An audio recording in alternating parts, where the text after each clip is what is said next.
ډېر شمېر خلک د مصنوعي ځیرکتیا په دې دور کې یو او بل ته سوال جاري کوي چې د ما لپاره سی وي یا ریزومې جوړه کړه. نو راځئ چې نن مو د همدغه سوال زاری نه خلاص کړم او درته در وښیم چې د موبایل د لارې څنګه کولی شو په مصنوعي ځیرکتیا یا AI باندې د ځان لپاره ریزومې یا سی وي جوړو. که دا ویډیو مو تر پایه وکتله، په دې ویډیو کې به موږ تاسو ته 3 قسمه سی ویانې در وښیو چې څنګه کولی شو له صفر نه واخله تر اخره پورې د ځان لپاره یو برند نیو سی وي جوړو. په دویمه برخه کې موږ څنګه کولی شو د AI په مرسته د ځان لپاره د سی وي فارمیټ جوړ کړو چې په آینده کې نورو ملګرو سره هم شریک کړو او د ځان لپاره هم استفاده کړو. او د ویډیو په اخره برخه کې به د مصنوعي ځیرکتیا په مرسته څنګه وکولی شو چې تیاره کومه سی وي یا ریزومې چې موږ لرو AI ته ورکړو او ورته ووایو چې دا راته انالایز کا یا یې راته فیډبیک راکړه چې په دې کې څه بدل کړم او څه پکې پرېږدم. دا چې څنګه کار کوي، راځئ سیده ځو سکرین ته. په سکرین کې تاسې ګورئ موبایل به خلاص کړو او موبایل کې چټ جی پی ټي خلاص دلته مې ورته یو پرومپټ لیکلی دی. که ستاسې په کار یې په کمنټ کې غوښتنه وکړئ زه بیا تاسو ته در ولېږم. خو ډېر ساده پرومپټ دی. دا مې ورته لیکلي دي چې په پښتو کې مې ورته لیکلي چې د یو لیکوال په حیث راته کار وکړه. زه یو ریزومې یا سی وي ته ضرورت لرم. دا ریزومې باید افغانستان یا پاکستان لپاره وي. کولی شي ماته یوه جوړه کړي. ریزومې باید په انګلیش کې ولیکل شي. کوم معلومات درته برابر کړم چې ماته یوه ریزومې جوړه کړي. صحیح ده؟ دا به ورته ورولېږو. د لږ ځنډ وروسته به تاسو ته مکمل معلومات درکړي. اوس دلته ولیکل چې ګوره هو بالکل کولی شم درته یو ښه سی وي یا ریزومې جوړه کړم چې د افغانستان یا پاکستان د کار مارکیټ لپاره مناسبه وي. د دې کار لپاره چې ستا دقیق او قوي ریزومې جوړه کړم دا معلومات راته راکړه. دغه معلومات یې رانه غوښتي دي. دلته شخصي معلومات غوښتي دي. په شخصي معلومات کې نوم دی، فون نمبر دی، او څه دي او څه دي. بیا پروفیشنل سمری ده، پسې کوالیفیکیشن دی، مهارتونه دي. دغه معلومات به ورله ټول ورکوي او درته به سی وي جوړه کړي. په آخر کې درته دا هم لیکلي دي چې کله چې دا معلومات راولېږئ زه به تاسو ته یو مسلکي سی وي جوړه کړم او که غواړئ ورلډ فایل هم درته جوړولی شم. اوس د دې لپاره موږ باید دغه معلومات برابر کړو. صحیح ده؟ دا درته په پښتو کې هم ورکولی شي چې تا ته ښایسته برابر معلومات درکړي. د دې لپاره اوس تیار دلته ما سره معلومات شته دی او زه به لاړ شم. مثال خبره د دغه ځای نه به یې راواخلم. دغه معلومات به زه دلته ور پیسټ کړم. ورته په اول سر کې مې ورته لیکلي دي. دلته به تاسو ته وښیم ټول.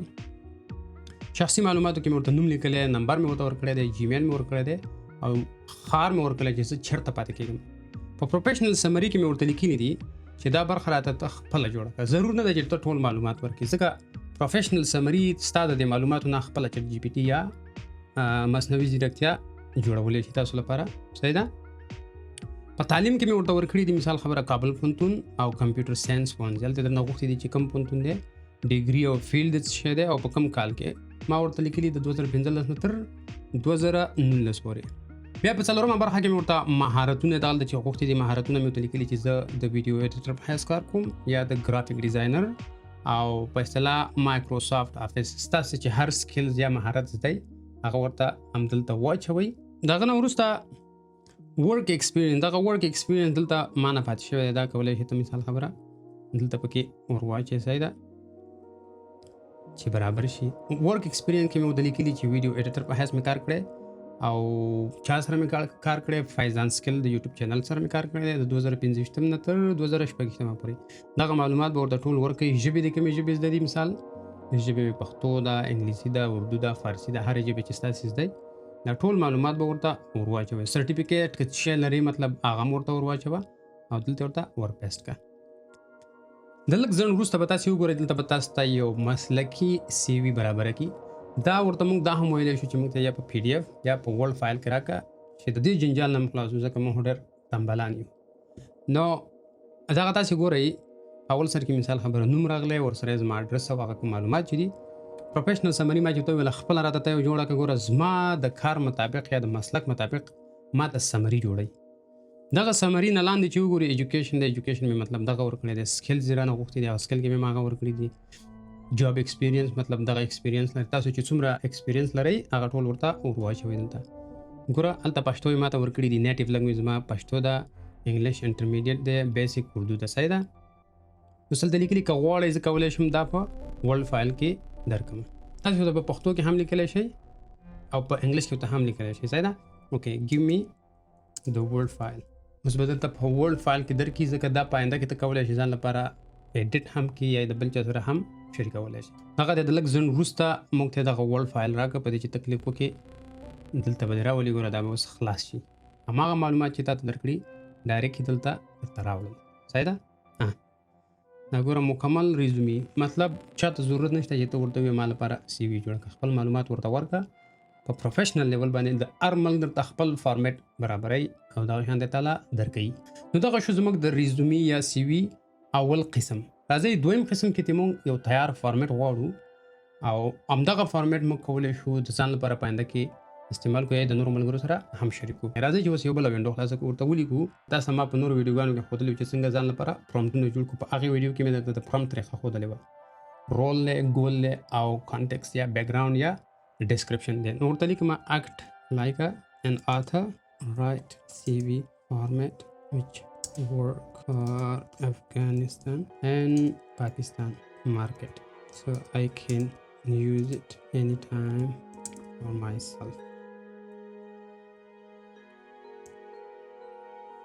هلته مې ورته ولیکل چې د یو آتر یا د لیکوال په حیث کار وکړه، ما ته یو فارمیټ جوړ کړه د سی وي یا ریزومي لپاره چې په افغانستان یا پاکستان کې زه د ځان لپاره استفاده کوم. دغه به ورته ورکړو. دا ګورئ په اول سر کې سی وي ریزومي ټمپلیټ دی. دلته خپل نوم، اډرس، فون نمبر، جیمیل او ایمیل او واټ ایور. په اول سر کې رانه پروفیشنل سمري غوښتې ده. سمري به ستا د معلوماتو مطابق ته خپله جوړه کړي، ورته به یې ورکړي. بیا ورپسې سکلز دي، سکل کې تعلق څه شی زده دي ته به پکې خپل سکلز ورکړي. ورپسې د جاب ټایټل دی. جاب ټایټل مطلب ستا چې کوم ورک ایکسپیرینس دی یا د څه کار کړی دی هغه به ورکړي. بیا ورپسې ایجوکیشن دی، مطلب کوالیفیکیشن د څه شی دی، څومره تعلیم دی کړی، چیرې دی کړی دی، د کوم کال نه تر کوم کاله پورې هغه به ورکړي. د هغه نه وروسته سرټیفیکیټ څه شی چې درسره وي، یعنې دا هغه عمومي فارمیټ یې د موږ لپاره تیار.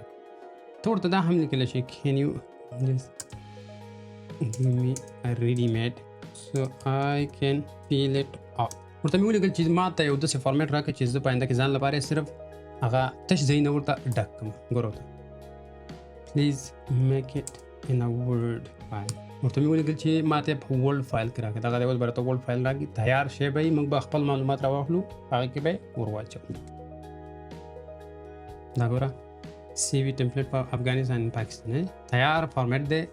بس خپل معلومات پکې ور واچوه، همدغه ستا ریزومي شوه. هېڅ چاته ضرورت نشته چې ته ورته ووایې چې ما لپاره ریزومي جوړه کړه. همدغه اے آی یا مصنوعي ځیرکتیا درته په بهترینه طریقه د هر چا نه په ډېر ښه لیول برابروي. صحیح شو؟ دغه شو موږ سره دویم قسم. اوس راځو دریم قسم ته. په دریم قسم کې فکر وکړه تا سره یو زړه ریزومي ده او ته غواړې هماغه ریزومي ورته ورکړې، ورته ووایې چې دا راته اپډیټ کړه، په نوي معلومات ورته ورکولی شي، یا ورته ووایې ما ته یو فیډبیک راکړه چې په ده کې څه بدل کړم، څه پکې پرېږدم. صحیح ده؟ هغه دپاره به هم یو نوې وینډو خلاصه کړو چې موږ ته فرش تازه معلومات راکړي. چې نوې وینډو خلاصو په دې پلس علامه به کلیک وکړو دلته او لاندې چې دې ځای کې لاړ شو ایډ فایل. په دې فایل کې به زه مثال خبره ولیکم فایزان سی وي. زما دلته سی ویانې پرتې دي تیارې زړې، نو زه به ورته دغه یوه ورکړم. دا چې مې ورکړه زه به ورته ولیکم چې can you please give me some feedback for this CV. تاسو پښتو کې هم هر ژبه چې تاسو ورکوي مصنوعي ځیرکتیا په ډېرو ژبو باندې پوهېږي، نو مشکل نشته چې په پښتو کې ورکوئ او په انګلیسي کې ورکوئ. تاسې ولیدل چې په اول قسم کې چې موږ کوم کار کوو ټول معلومات په پښتو ورکړو. ها دغه ما ته ګوره ریویو یې وکړه، وایي ما ریویو وکړه is quite strong, good education, clear experience hours برابر دي. وایي دلته بعضې نقاط دي چې کولی شي امپروو کړي. صحیح ده؟ it will be more professional and competitive internationally. مطلب په انټرنیشنل لیول باندې به ډېر زبردست راشي. صحیح ده؟ فیډبیک لیکلي دي مثال خبره دلته the address looks unusual. دغه کوم اډرس چې ورکړی دا صحیح نه دی. it's unclear what country or city this is. باید د اډرس په ځای مطلب هیواد ورته ورکړي. better format example چې دی دغه شان ته راځي. ما چې کوم یې ورکړی دی هغه صحیح نه دی وایي. اوس په دویم لیول کې چې دی your summary is good but too long and slightly generic. ډېره جنرال ده وایي، دغه باید لږ مشخصه شي. صحیح شو؟ نو په دې قسم باندې اوس کیسې پکې ډېرې زیاتې وکړي دي. اوس دلته آخر ته چې تاسې راشي دلته درته وایي که چېرته ته غواړې زه در سره کومک شم کولی او 3 دانې درته نورې سیویانې جوړوم چې ستا کومه یوه خوښه شوه. ته لیکلي دی اول turn it into a modern ATS friendly CV. بیا لیکلي دی create a much stronger network engineer summary. او بیا لیکلي دی redesign it to look 10 times more professional. مطلب درې وانه درکړي دي. که تاسو ته ولې شي چې please create 3 of them so I can choose for myself. مطلب ورته مې ویل چې درې وانه راته جوړې کا او زه به ترې ځان له یوه خوښه کړم.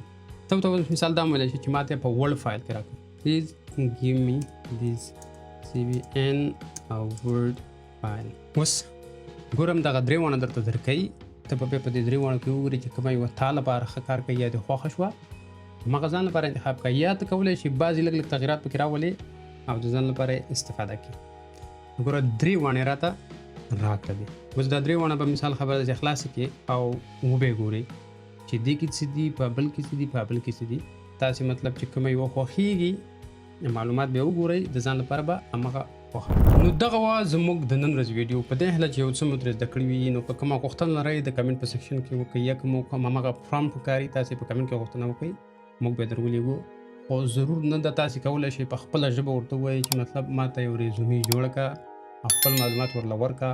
لکه څنګه چې ته یو چا ته وایې چې ما سره کومک وکړه ریزومي راته جوړه کړه همدغه شان د چټ جی پي ټي ته وایه. نو په دې هیله چې د ویډیو نه مو څه زده کړي وي او کومه غوښتنه لرئ په کمنټ سیکشن کې وکړئ. تر بیا لیدو پورې زه درنه اجازت غواړم. د الله په امان.